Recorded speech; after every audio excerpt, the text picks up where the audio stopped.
హైదరాబాద్ లోని ఇందిరా పార్క్ వద్ద BC JAC ఆందోళన చేపట్టింది. అన్ని రాజకీయ పార్టీలను కలుపుకొని ధర్మ పోరాట దీక్షకు దిగింది.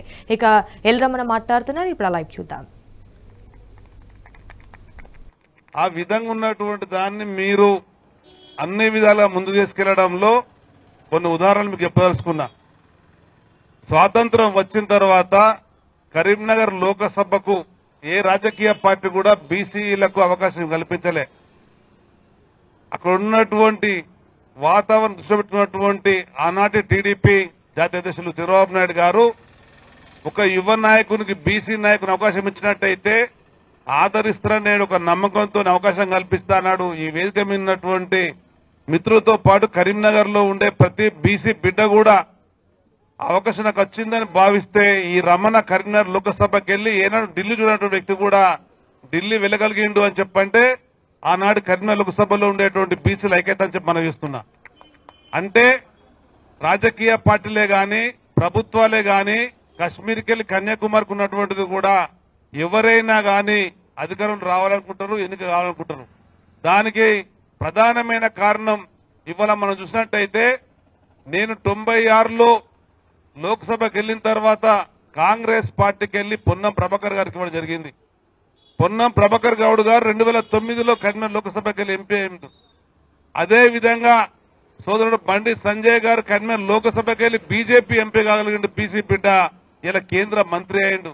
అంటే మనం ఒక పట్టుదలతోని ఒక కసితోని వచ్చినటువంటి అవకాశాల గురించి నిరంతరం పోరాడినట్టయితే తప్పకుండా ఎదగొచ్చు అని చెప్పని కరీంనగర్ లోక్సభని అన్నాడు పెద్దలు ఆర్ కృష్ణయ్య గారు, శ్రీనివాస్ గౌడ్ గారు, కుజకృష్ణ గారు. కరీంనగర్ జిల్లాలో ఉండేటువంటి ప్రతి కార్యకర్త కూడా పనిచేయడం వల్ల సాధించడానికి అనుగుణంగా నేను కూడా ఎంపీ అయిన తర్వాత కేంద్రంలో ఉండేటువంటి ఆనాడు మంత్రిగా స్వర్గీయ ఎర్రంనాయుడు గారిని పట్టుకొని ప్రధానమంత్రి గారి దగ్గర ఆర్ కృష్ణయ్య గారి పేరుని మనం ఆనాడు అపాయింట్మెంట్ తీసుకున్నాం. అంతవరకు ఎప్పుడు కూడా అక్కడ ఉండేటువంటి పార్లమెంట్ సభ్యుల పేరు మీదనో మంత్రుల పేరు అపాయింట్మెంట్ ఉండే. మొట్టమొదటిసారి కరీంనగర్ లోకసభ సభ్యుని ఎన్నికైన తర్వాత నేను ఏ ఆర్ కృష్ణయ్య గారు బీసీ బిడ్డల వల్ల ఎంపీ అయినో వారి నాయకత్వంలోనే ప్రధానమంత్రి కలిసినాం. వారి నాయకత్వంలో అనేక కార్యక్రమాలు చేసుకొని కూడా అభివృద్ధి ఫలితాలు పొందినాం.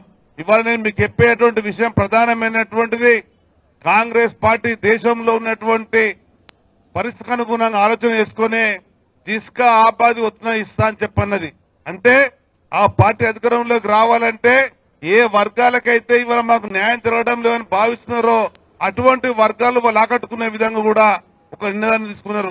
ఏది ఏమైనా కానీ ఏ రాజకీయ పార్టీని కానీ తీసుకున్నప్పుడు దానివల్ల వాస్తవంగా జరిగేటువంటిది ఏంటిదని చెప్పని గమనించుకొని ఏ రాజకీయ పార్టీలు అయితే ఉంటారో ఇవాళ దత్తన్న గారు గాని, బండి సంజయ్ గారే గాని, అరవింద్ గారే గాని, ఈటల రాజేంద్ర గారు గాని ఏ విధంగా బీజేపీలో ఎదుగుతున్నటువంటి నాయకత్వం ఉన్నదో అదేవిధంగా కాంగ్రెస్ పార్టీలో ఉన్నదో అదే విధంగా టీఆర్ఎస్ లో ఉన్నదో వివిధ రాజకీయ పార్టీలు ఉండేటువంటి వాళ్ళు ఆ పార్టీ సిద్ధాంతాలకు గాని ఆ నాయకుల ఆశయాలకు అనుగుణంగా ముందుకెళ్లే అవసరం ఉంది. కానీ దానికి అనుగుణంగా బీసీల అంశం వచ్చినప్పుడు రాజకీయ పార్టీ పక్కన పెట్టాలి, బీసీ జెండా ఎత్తుకోవాలి. అప్పుడే న్యాయం జరుగుతుందని చెప్పని మీకు మనవి చేస్తున్నా. ఆ విధంగా మీరు చేసేటువంటి ధర్మ పోరాట దిశగా అనుగుణంగా రాబోయే కాలంలో ఏ కార్యక్రమం చేపట్టినా గానీ గల్లీకెళ్లి ఢిల్లీ వరకు జరిగినటువంటి కార్యక్రమాలలో కూడా జగిత్యాలలో కూడా ఏ విధంగా అయితే హైదరాబాద్ తెలంగాణ రాష్ట్రంలో ఏర్పడే జైస్కి అనుగుణంగా జగిత్యాల కూడా ఏర్పడ్డది. ఏర్పడేటువంటి వాళ్ళు మేము హైదరాబాద్ వెళ్తామంటే కూడా పంపేయడంలో నా వంతుగా కొంత సహకారం కూడా చేసిన. అట్లాగే ప్రతి బీసీ బిడ్డ కూడా తనకున్నటువంటి స్థాయి తగ్గట్టుగా తనకున్నటువంటి స్తోమత తగ్గట్టుగా తను ఏ విధంగా బీసీ సంబంధించినటువంటి హక్కుల న్యాయమైన పోవడానికి ఉంటారో దానికి అనుగుణంగా సహకరించినట్టయితే తప్పకుండా సాధించుకునేటువంటి విషయాన్ని మనస్ఫూర్తిగా తెలియజేస్తూ ఈ ధర్మ పోరాట దీక్ష ఇక్కడికి ఆగేది కాదు.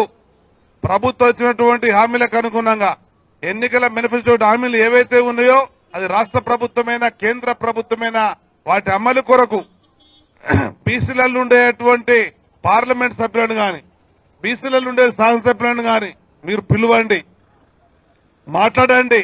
కేంద్ర ప్రభుత్వం బీజేపీ ఎన్డీఏ ఏ విధంగా ఎన్నికల్లో హామీ ఇచ్చింది, ఇచ్చినటువంటి హామీలను ఏ విధంగా వాళ్ళు అమలు చేస్తున్నారు, అమలు తీరుతో చర్చ పెట్టండి. అదేవిధంగా రాష్ట్రాలలో ఉండేటువంటి ప్రభుత్వాలు ఆ పాటించినటువంటివి కూడా తెప్పించుకోండి. దానికి అనుగుణంగా వాళ్ళని పిలవండి.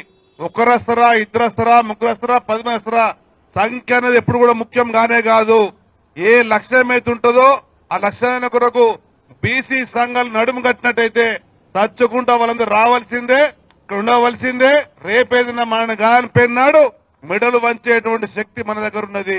కానీ ఒక ప్రధానమైన ఉదాహరణ కూడా ఇవాళ మనం ఏ విధంగా ఆలోచించుకుంటున్నామో ఈ ఆలోచన కూడా ఈ 136 కులాల్లో ఉండేటువంటి అధ్యక్షులు, రాష్ట్ర అధ్యక్షులే గాని, జిల్లా అధ్యక్షులే గాని, గ్రామ అధ్యక్షులే గాని, ఆ కుల సంఘాలు ఉండేటువంటి ఆ వ్యక్తులకు మీరు సమాచారం ఇవ్వండి. ఎప్పుడైతే మనకి ఈ యొక్క ఉద్యోగ రిజర్వేషన్లే గాని, ప్రభుత్వ పథకాల అమలులో గాని మన వాళ్లకు న్యాయంగా దక్కనప్పుడు, వాళ్ళకి విషయం తెలియనప్పుడు తెలియపరిచి పలానా దానికి మీరు అర్హులు, పలానా మనకు రావాల్సిన అవసరం అనేటువంటి అంశం ఎంతవరకైతే మనం ముందు తీసుకెళ్తామో, ఎంతవరకైతే మనం వాళ్ళకి చెప్పగలుగుతామో, ఎంతవరకు వాళ్ళు అర్థం చేసుకోగలుగుతారో అప్పుడు వాళ్ళు మనతో కలిసి వస్తారు. మనకు మనంగా అనుకుంటే మాత్రం ఏ సమస్య కూడా పరిష్కారం నాకు మాత్రం తెలియ అనుభవం లేదు. కానీ నా అనుభవించినటువంటిది అనుకున్న విషయం చివరి వ్యక్తిలో చేరే అవసరం ఉన్నది.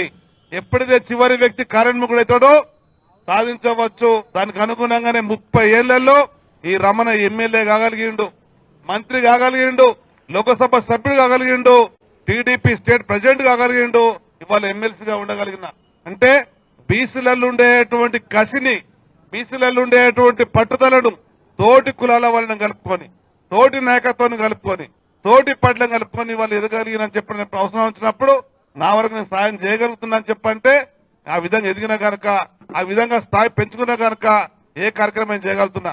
ఫస్ట్ గా మీరు తెలంగాణ రాష్ట్రంలో ఉండే అధికార ప్రభుత్వం ఇచ్చినటువంటి ఎన్నికల మేనిఫెస్టోని తెప్పించుకోర్రి. అల్లరి మీద ఉండొచ్చు. వాటికి అనుగుణంగా కాంగ్రెస్ పార్టీ ఎమ్మెల్యేలను, కాంగ్రెస్ పార్టీ ఎమ్మెల్సీలను, ప్రతిపక్ష పార్టీ ఎమ్మెల్సీలను పిలవండి.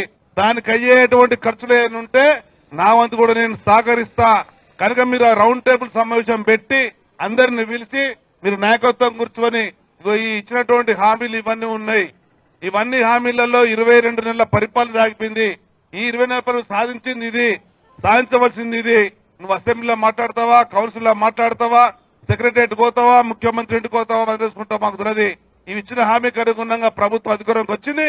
వచ్చినటువంటి ప్రభుత్వం ఇవ్వవలసిందైన విధంగా కూడా మీరు కార్యముఖులు కానీ దానికి అనుగుణంగా అర్ధరాత్రి అయినా, అపరాత్రి అయినా, అసెంబ్లీ అయినా, కౌన్సిల్ అయినా కానీ ఈ బీసీ బిడ్డగా ఎల్రమ్ని మేము వెంటుంటామని చెప్పని కూడా మనసారా మీకు తెలియజేసుకుంటూ మీరు చేపట్టినటువంటి ధర్మ పోరాట దీక్ష ఇది న్యాయమైంది. ఇది మన వాళ్ళకు ఉండేటువంటి ఆకాంక్షకు అనుగుణంగా ఉన్నటువంటి అంశాలు కనుక వీటన్నిటిని మీరు ప్రాతిపదికగా తయారు చేసుకోండి. రాబోయే కాలంలో కూడా ఎవరైతే ఇన్నేళ్లుగా మనకు పని చేసి పెట్టినరో, ఎవరైతే ఇన్నేళ్లుగా మన హక్కులు తెచ్చుకున్నారో, ఎవరైతే మన వెంట ఉన్నారో వాళ్ళని కూడా మనం మరవకూడదు. దానికి అనుగుణంగా రాబోయే కాలంలో మనకు ఉండేటువంటి ప్రధాన డిమాండ్లను కూడా ఒకనాడు మనం చూసినాం. రాజకీయంగా తెలంగాణ రాష్ట్రంలో బీసీలకు అవకాశం రావాలని ఆనాడు తెలుగుదేశం పార్టీ ఒక నిర్ణయం చేసుకున్నది. పెద్దలు ఆర్ కృష్ణయ్య గారిని ముఖ్యమంత్రి అనేటువంటి ప్రకటన చేసి కూడా ముందుకెళ్లేటువంటి పని. కానీ బలహీన వర్గాల ఆలోచన లేకుండే, ఓటర్లలో ఆలోచన లేకుండే, ఓటర్లలో మనం తీసుకెళ్లలేదు కనుక మనం రీచ్ కాలేకపోయినాం. ఒకవేళ ఓటర్లలో తీసుకువెళ్ళినట్టయితే మనం బీసీ బిడ్డగా ఆర్ కృష్ణయ్య గారిని ముఖ్యమంత్రి అనేటువంటి తప్పన మనం వచ్చినట్టయితే తప్పకుండా సాధించుకునేటువంటి వాళ్ళం. ఎప్పుడైతే మనం ఆ విధంగా ఆ కార్యక్రమానికి కార్యోన్ముఖం అవుతామో ఆ లోపల వాళ్ళ కోరిక రగిలించగలుగుతామో, కసి పెంచగలుగుతామో, ఆ కసి కోరిక ఉన్ననాడు సాధిస్తామనేటువంటి విషయాన్ని కూడా మనస్ఫూర్తి తెలియజేస్తూ ఈ రోజు దీక్ష చేస్తున్న ప్రతి ఒక్కరిని మనస్ఫూర్తిగా అభినందిస్తూ నాకు కొంత పంత పని ఉంది కనుక వెళ్లే విధంగా కూడా అవకాశం అని చెప్పని కోరుకుంటూ జై బీసీ, జై జై బీసీ, బీసీల నాయకత్వం, బీసీల నాయకత్వం.